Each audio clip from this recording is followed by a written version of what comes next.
एक बार फिर से प्रभु यीशु मसीह के सामर्थी पवित्र नाम में आप सभी को प्यार भरा सलाम। प्रभु आप पर, आपके पूरे परिवार पर अपनी आशीषें उंडेले और उसकी हिफाजत में आप और आपका पूरा परिवार बना रहे। यह हमारे लिए बड़े आनंद की बात है कि हम अपने परिवार के साथ हैं, समय को, संगति को और परमेश्वर की आध्यात्मिक उपस्थिति को महसूस कर रहे हैं। यद्यपि बहुत से लोगों के मनों में बहुत से प्रश्न हैं, लेकिन एक आत्मिक व्यक्ति के जीवन में एक ही बात स्पष्ट है कि संसार में जो कुछ होता है वो परमेश्वर की अनुमति के बिना नहीं है। और इसलिए आज भी जबकि परिस्थितियां विपरीत हैं, हम परमेश्वर के महिमा को इस संसार में देखने की आकांक्षी हैं और हम इस बात पे विश्वास करते हैं कि परमेश्वर अपने लोगों के साथ जो कुछ करता है वो भला करता है। और इसलिए ये जो समय हमें मिला है, हमें आत्मिक मूल्यांकन करना है कि हम परमेश्वर के साथ किस प्रकार से अपने जीवन को व्यतीत कर चुके हैं और इस समय में हम अपने आप को तैयार करें कि आने वाले दिनों में हम परमेश्वर के नजदीकी में उसके कामों के प्रति, उसके व्यवहार के प्रति और उसके उपकारों के प्रति अपने जीवन को किस प्रकार से व्यतीत करने पाएंगे। प्रियो, बीते सप्ताह में हमने पुनरुत्थान दिवस मनाया और आने वाले दिनों में हम परमेश्वर के उसी जीवित प्रभु की साक्षियों को अपने जीवन में प्राप्त करने पाएंगे। और आज का जो एलेमेनेक के अनुसार विषय है वो भी इसी प्रकार से है, joy and peace, power and new life are given through resurrection of the Christ. शांति, आनंद, सामर्थ और नया जीवन प्रभु यीशु मसीह के पुनरुत्थान के द्वारा दिया गया है, उसके माध्यम से हमने पाया है। हाँ, ये बात सच है कि हम एक ऐसे परमेश्वर को, ऐसे खुदा को और हमारे ऐसे उद्धारकर्ता को अपने जीवन में ग्रहण किए हैं जो जिंदा खुदा है और उसकी सामर्थ्य हर एक के जीवन में अभूतपूर्व परिवर्तन को लाती है। ऐसे परिवर्तन को जिसकी कल्पना, जिसके विषय में लोग सोचते नहीं हैं। आज बाइबल के अनुसार जो स्थान पठन के लिए लिया गया है वो यूहन्ना रचित सुसमाचार का उसका 20वां अध्याय 19 पद से लेके 23 पद है, जहां पे वही घटना पाई गई है जहां लिखा हुआ है कि उसी दिन जो सप्ताह का पहला दिन था, संध्या के समय, जब वहां के द्वार जहां चेले थे यहूदियों के डर के मारे बंद थे, तब यीशु आया और उनके बीच में खड़ा होकर उनसे कहा, तुम्हें शांति मिले। और यह कहकर उसने अपना हाथ और अपना पंजर उनको दिखाए और तब चेले प्रभु को देखकर आनंदित हुए। यीशु ने फिर उनसे कहा, तुम्हें शांति मिले, जैसा पिता ने मुझे भेजा है वैसे ही मैं भी तुम्हें भेजता हूं। यह कहकर उसने उन पर फूंका और उनसे कहा, पवित्र आत्मा लो। जिनके पाप तुम क्षमा करो वे उनके लिए क्षमा किए जाएंगे और जिनके तुम रखो वे रखे जाएंगे।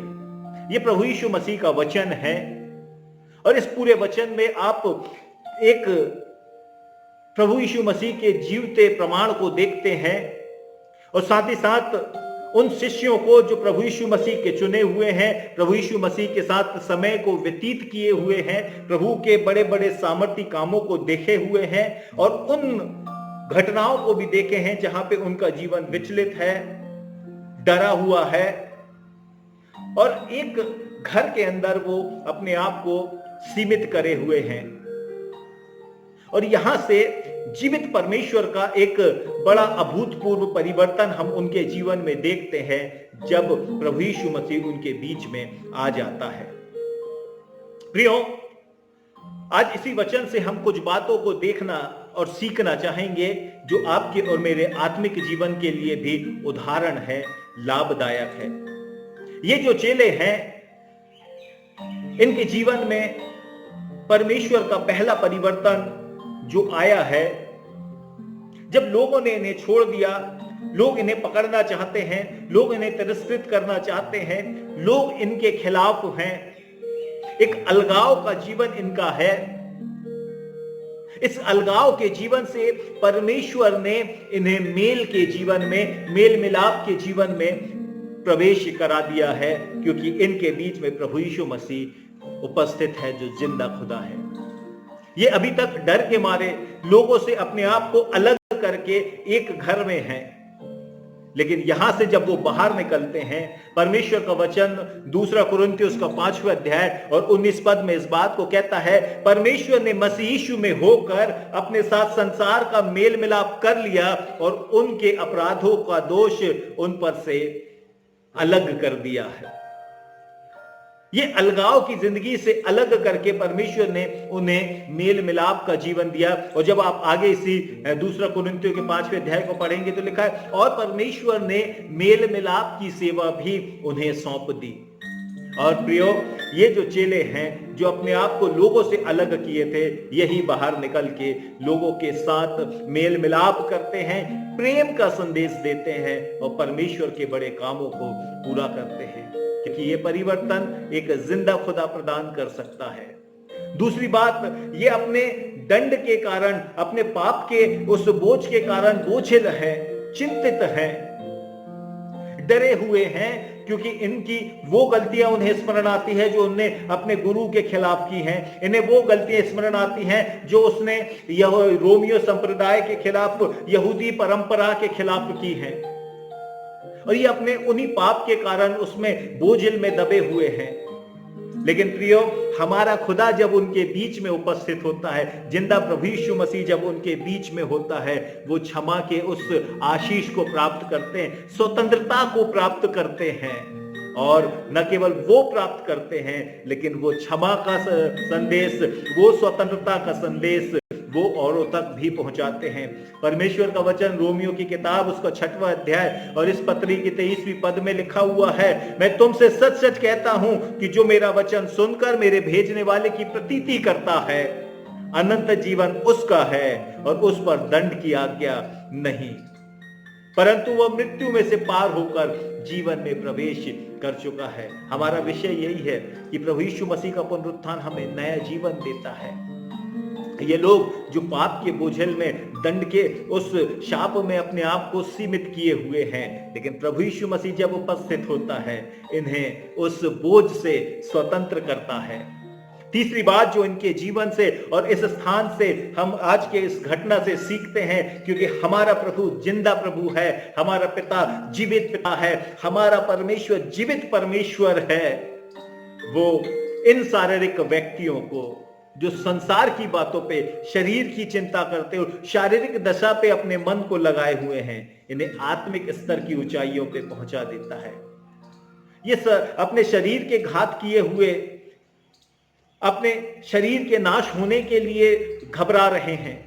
यदि हम पकड़ा गए तो लोग हमें मार देंगे, हमारे गुरु को मार दिया है, लोग हमें भी मार देंगे। लेकिन प्रियो, प्रभु यीशु मसीह जो जिंदा प्रभु उनके बीच में आता है, उन्हें आत्मा की सामर्थ्य देता है।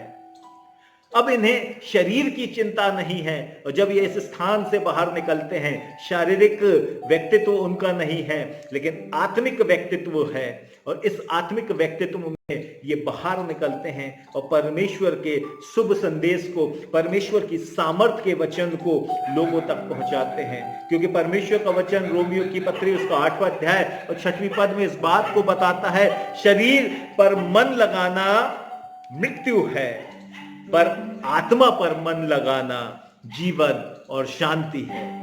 हम प्रभु यीशु मसीह की उसी शांति को जो उसने इस बंद कमरे में दिया, औरों तक परमेश्वर के लोगों ने पहुंचा दिया, क्योंकि ये वे लोग हैं जो उसके पुनरुत्थान पे भरोसा किए, पुनरुत्थान को अपने जीवन में स्वीकार किए।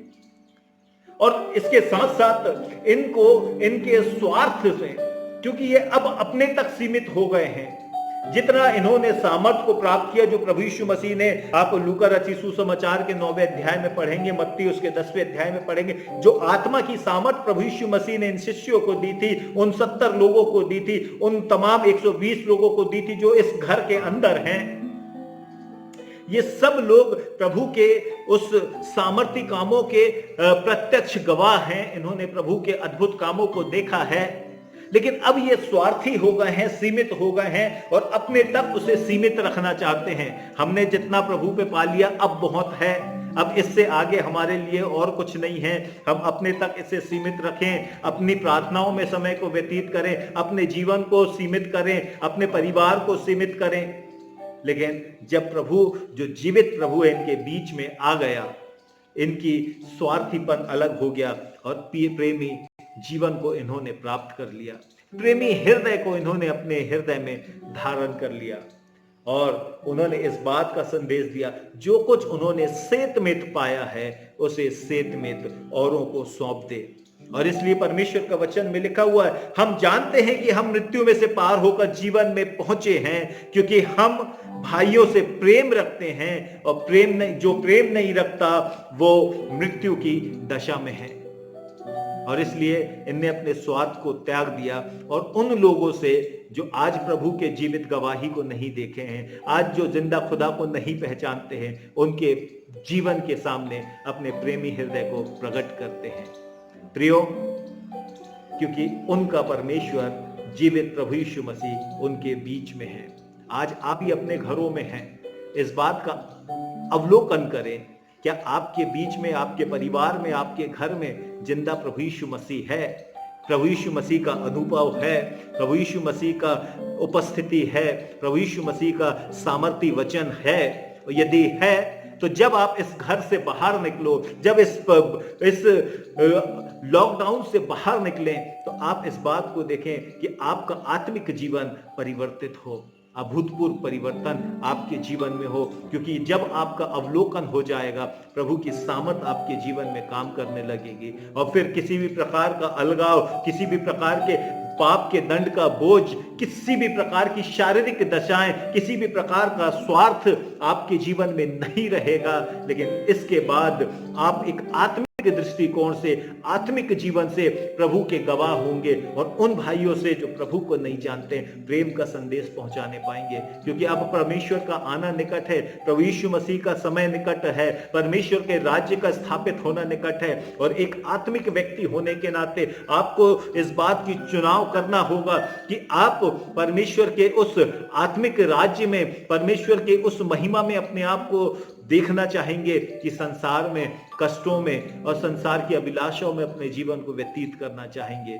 क्योंकि ये समय, ये परिस्थितियां इस बात को दिखाती हैं कि परमेश्वर अब अपने कामों को प्रकट कर रहा है, परमेश्वर अपनी सामर्थ को प्रकट कर रहा है, परमेश्वर अपने अभिप्रायों को, जो वचन में कई वर्षों पूर्व कहा गया, आप कितनी गवाहियों को, कितने संदेशों को सुनेंगे जिसमें इस बात का बताया गया है कि प्रभु का आना निकट है। ये चिन्ह जो आज हम देख रहे हैं, ये प्रभु के आने का एक सिर्फ निशान है। लेकिन हमको अपने जीवन का अवलोकन करना है। क्या मैं उसके आने के लिए तैयार हूं? क्या मैं उसके आने के लिए अपने आप को तैयार पा सकता हूं? प्रियो, हमारे लिए एक सुंदर मौका मिला है। हम संसार की भागदौड़ से आज स्वतंत्र हैं, आज अपने घर में हैं, और आप परिवार के साथ बैठ के, स्वयं अकेले बैठ के अवलोकन कर सकते हैं। इस समय को व्यर्थ न जाने दें। प्रभु का पुनरुत्थान, प्रभु यीशु मसीह का जी उठना हमें वो शांति देता है, वो सामर्थ्य देता है, वो जीवन देता है, वो खुशी देता है जो कोई हमसे छीनेगा नहीं। लेकिन उस जीवित प्रभु को अपने हृदय में स्थापित करने की आवश्यकता है। प्रभु आप सबके साथ हो और बहुतायत से आप सबको, आपके परिवार को आशीष प्रदान करे।